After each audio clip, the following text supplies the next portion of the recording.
Buenos días, buenas tardes o buenas noches. Me presento, mi nombre es Aranda Francisco, soy alumno del tercer año de la carrera de Higiene y Seguridad y en esta oportunidad voy a brindar una pequeña capacitación para la materia de aspectos preventivos, abordando el tema de ergonomía. Como bien sabemos, la ergonomía está presente, digamos, tanto en la vida laboral como en la vida cotidiana, digamos. Hay que entender que la ergonomía, digamos, proviene, mejor dicho, del griego ergo, que significa trabajo, y nomos, que significa conocimiento. Para la Asociación Internacional de Ergonomía, el concepto técnico, digamos, es que es una disciplina que busca entender las interacciones entre el hombre y los elementos de un sistema. Y como toda disciplina, tiene un marco legal en el cual establece, por ejemplo, en la Ley de Higiene y Seguridad, la número 19.587, como una de las condiciones es proteger la vida, preservar y mantener la integridad psicofísica de los trabajadores. Si nos referimos a la Ley de Riesgos de Trabajo, la número 24.557, uno de los objetivos fundamentales es reducir la siniestralidad laboral a través de la prevención de los riesgos derivados del trabajo. Y después tenemos resoluciones y nos vamos adentrando, digamos, al tema ergonomía. Tenemos la resolución número 212 del año 2003, facultada por el Ministerio de Trabajo y Empleo y Seguridad Social, en el cual establece unos procedimientos, digamos, para calificar el carácter de los lugares, tareas o ambientes de trabajo, para determinar si son ambientes normales o son insalubres. Después tenemos la resolución 295 del año 2003, también facultada por el Ministerio de Trabajo, Empleo y Seguridad Social, donde ya especifica unas técnicas sobre ergonomía, sobre levantamiento manual de cargas y sobre radiaciones. Después tenemos lo que es la resolución 886, en donde se aprueba, digamos, un protocolo de ergonomía. Aparece la figura de un especialista con conocimientos en ergonomía, que es el encargado, digamos, de realizar o llevar a cabo este protocolo y con el objetivo de reducir los trastornos musculoesqueléticos. Eh, Esta resolución posee tres anexos. El primer anexo está conformado, digamos, por varias planillas. Una de las planillas, la primera planilla habla de la identificación de los factores de riesgo. La segunda planilla habla de la evaluación inicial de los factores de riesgo y en el cual a su vez se desglosa en varias planillas y hace, digamos, unas especificaciones acerca de todos los factores que se tiene que tener en cuenta eh, para realizar, digamos, el protocolo. Y hace referencia, por ejemplo, al levantamiento y descenso manual de cargas sin transporte, el empuje y arrastre de las cargas, lo que es el transporte manual de cargas, lo que es la bipedestación. La bipedestación hace referencia al trabajo que se realiza parado durante mucho tiempo, movimientos repetitivos de los miembros superiores, las posturas forzadas, las vibraciones de mano, brazo o de cuerpo entero, el confort térmico y lo que es el estrés de contacto. Después tiene una planilla número 3 en donde se hace la identificación de las medidas preventivas generales y específicas. Y la planilla 4 es el seguimiento que se hace a esas medidas preventivas y correctivas. El anexo 2 tiene un diagrama de flujo en el cual, digamos, se ve la secuencia que hay que seguir, la secuencia de gestión para dar cumplimiento al protocolo. Y el anexo 3 habla de un instructivo, digamos, que contiene toda la información necesaria para ir completando las planillas. Por último, tenemos una última resolución, que es la número 3345 del año 2015, facultada también por la Superintendencia de Riesgo del Trabajo, en el cual establece unos nuevos parámetros para tareas de levantamiento, arrastre y empuje de objetos pesados. Eh, como bien sabemos, la ergonomía, digamos, tiene unos principios básicos, que serían detectar los riesgos de fatiga física y mental, analizar, digamos, los puestos y el entorno de trabajo para así poder alcanzar los objetivos de la organización y favorecer, digamos, el interés y la inclusión de los trabajadores por la tarea que están realizando y por el ambiente de trabajo, digamos, que mediante una organización que sea clara y que tenga una formación constante, digamos, de los trabajadores. También tenemos que hablar que la ergonomía tiene objetivos. Uno de los objetivos es mejorar el clima organizacional por parte, desde el punto de vista del trabajador y obviamente la productividad de las empresas desde el punto de vista empresarial. Después, reducir el ausentismo laboral. Esto es debido a que en algunas empresas, debido a la falta de ergonomía, existen muchos partes de enfermo, justamente por esta cuestión. Y otro objetivo de la ergonomía es adoptar el puesto laboral al trabajador. Eh, ¿Qué son los músculos o qué son los trastornos musculoesqueléticos?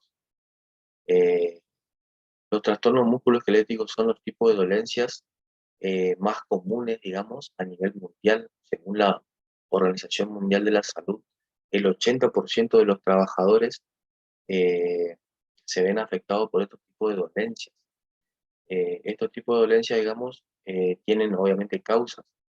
Pueden ser causas físicas, biomecánicas, organizativas, psicosociales y individuales. Si hablamos de factores o causas físicas y biomecánicas, hacemos referencia a que, por ejemplo, en una planta industrial eh, tienen tecnologías muy avanzadas en el cual requiere una mayor demanda física y por ende eh, los operarios carecen de capacitación. Entonces se va creando, digamos, un ambiente hostil en el cual los trabajadores, digamos, se ven afectados y empiezan a aparecer los distintos tipos de dolencias. Las causas organizativas, eso hace referencia a que si en una empresa o en una industria o en una oficina, por ejemplo, no hay, digamos, un objetivo y no hay una organización clara del ambiente de trabajo, eh, se ve deficiente o se ve reflejado, digamos, en la eficiencia de los trabajadores.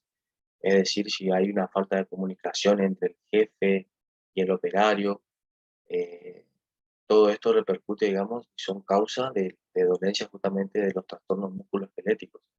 Si hablamos de las causas psicosociales, podemos hacer referencia a que habla de el acoso que hay en los puestos de trabajo, en los lugares de trabajo, el acoso, eh, tratar mal al operario, por ejemplo.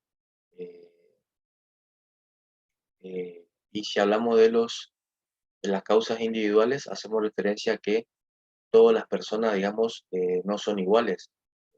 Por ahí las causas más comunes, digamos, sería el sedentarismo de algunas personas, la falta de ejercicio, el estilo de vida, eh, la alimentación, el tabaquismo, a eso hace referencia. Y los daños que pueden causar los trastornos musculoesqueléticos.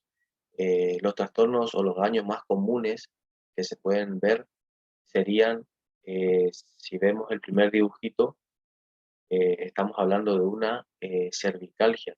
Eso se ve reflejado y son dolencias comunes en los trabajos, por ejemplo, en los trabajos de oficinas, donde se requiere una alta demanda eh, de trabajos de precisión. Entonces, llega un momento y si no tenemos una silla ergonómica, por ejemplo, empiezan las dolencias y se puede ver reflejado en una cervicalgia.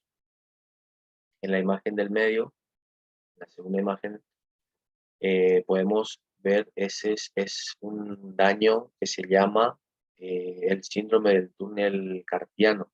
Es decir, que la persona empieza a sentir, digamos, cosquilleos debido al pinzamiento del tendón de la mano, de la muñeca. En la tercera imagen de la parte superior tenemos lo que es el síndrome del tenemos el síndrome del mango rotador, que eso se hace se ve reflejado esa dolencia cuando el trabajador realiza trabajos por encima del hombro, digamos, entonces, y realiza una carga excesiva, eh, aparecen ese tipo de dolencias. Después tenemos en la parte inferior izquierda, tenemos lo que es el famoso codo de tenista. Esto se ve reflejado cuando un trabajador realiza un levantamiento manual de cargas de manera incorrecta. En la parte del medio tenemos lo que son las lumbalgias. Las lumbalgias son las famosas dolencias más comunes que se ven cuando se realiza un trabajo con una postura forzada o con un movimiento repetitivo, y hace referencia a que entre vértebra y vértebra existe un disco gelatinoso, digamos, que lo que hace la lumbalgia es, al momento de trabajar de manera forzada, se produce una inflamación. Y después, como último, en la parte inferior derecha, tenemos lo que es la hernia de disco. Este tipo de dolencia ya es algo más complejo, debido a que el primer paso para llegar a la hernia de disco, el primer paso es una lumbalgia. Y si no se trata, no se busca una solución, el segundo paso sería terminar en una hernia de disco. Es decir, que eh, el cuerpo gelatinoso, digamos, entre disco, eh, se rompe y lo que hace es perder esa amortiguación, digamos, entre vértebra y vértebra, y lo que hace justamente es chocarse los huesos, y eso es lo que produce la hernia de disco.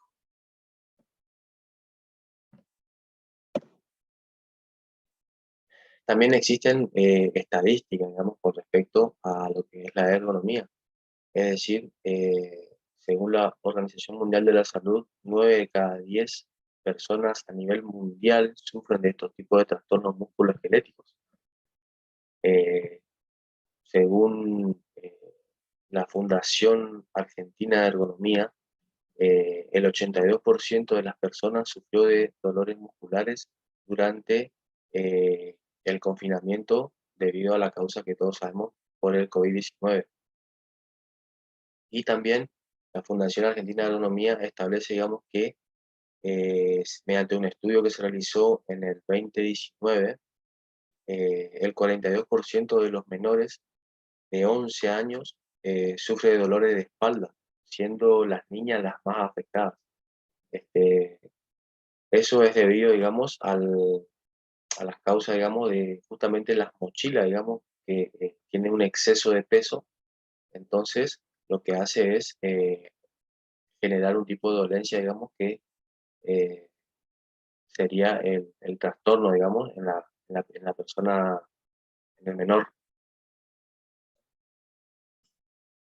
Y bueno, como bien sabemos, los factores de riesgo, digamos, debido a la falta de ergonomía, se puede dar, digamos, por una mala postura, por tiempos prolongados en el trabajo, digamos, sin tener una oportunidad de realizar un descanso o una pausa activa, por ejemplo.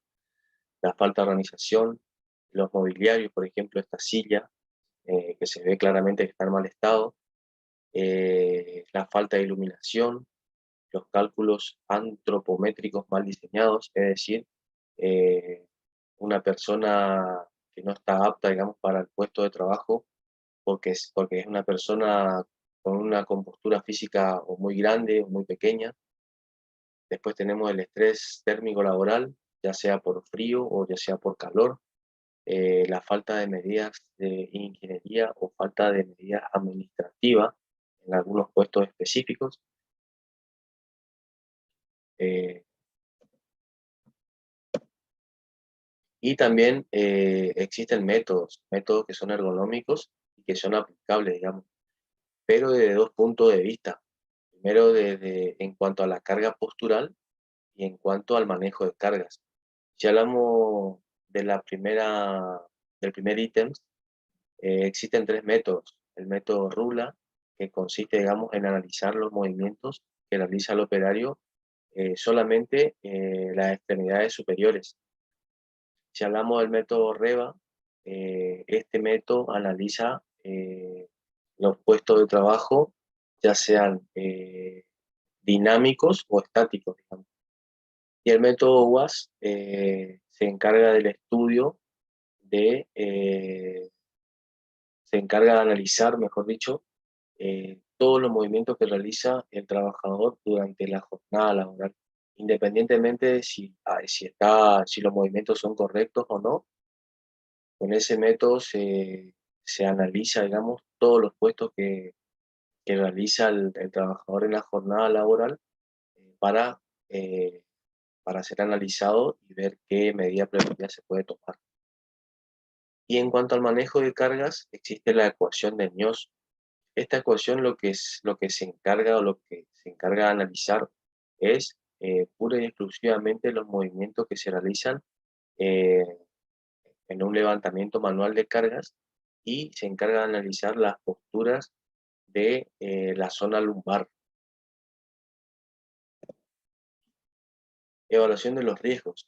En este ítem adopté alguna serie de imágenes ilustrativas para hacer referencia a una experiencia, digamos, laboral. Es decir, que hay muchas veces que no hace falta, digamos, en algún puesto de trabajo o en alguna organización, no hace falta un especialista en ergonomía, sino basta solamente con interactuar con el operario, por ejemplo, y darle participación en alguna reunión y explicarle los métodos, digamos, más efectivos para realizar un levantamiento de una carga, cómo utilizar una máquina, cómo, cómo trabajar, cómo hacer las pausas activas, eh, y no digamos, hacerle ver todo lo negativo, sino incluirlo, digamos, en una reunión, incluirlos al operario y preguntarle qué, qué aspecto se puede mejorar, eh, qué máquina le convendría o qué herramienta le parece que es más ergonómica. A eso hace referencia la evaluación de los riesgos. Hay que tener una cierta empatía con el trabajador. Y también obviamente existen lo que son las medidas preventivas. Si vemos la primera imagen, en la parte superior izquierda, lo fundamental, digamos, es la capacitación y la formación a los trabajadores acerca de los riesgos a los que están expuestos, digamos, si no cumplen con, con el procedimiento de trabajo seguro. En la imagen del medio vemos lo que son las pausas activas, digamos, en lo que son las oficinas administrativas. Después tenemos en la imagen 3 tenemos lo que son el uso y la implementación de los exoesqueletos, digamos que eso se utiliza o se ve más reflejado en lo que son las industrias automotrices o las industrias metalmecánicas más desarrolladas, se utilizan esos tipos de instrumentos. Después, en la imagen inferior, perdón, izquierda, vemos una imagen que hace referencia a que es indispensable la rotación de las personas o de los trabajadores, la rotación de las personas para ir renovando, digamos, la- las pausas. En la figura del medio vemos que se implementan en una industria, por ejemplo, se utilizan lo que son las alfombras antiestrés, digamos que son una alfombra, digamos, que se utilizan para justamente cuando se hacen los trabajos eh, parados, digamos, durante mucho tiempo. Y la imagen eh, inferior derecha es otro ejemplo, digamos, del uso de los exoesqueletos. También para el método o los instrumentos de medición, digamos, para la ergonomía, hay varios. Tenemos lo que son los dinamómetros, que se utilizan, digamos, los dinamómetros digitales. Después tenemos lo que son el uso del luxómetro. Tenemos lo que son, en la parte del medio, tenemos lo que son el vibrómetro. Después tenemos el decibelímetro para medir el nivel de ruido. Y por último tenemos lo que es el termómetro para medir lo que es la carga térmica. Espero que le haya servido la información. Y cualquier cosa, estamos a disposición. Saludos y que tengan buenos días, buenas tardes o buenas noches.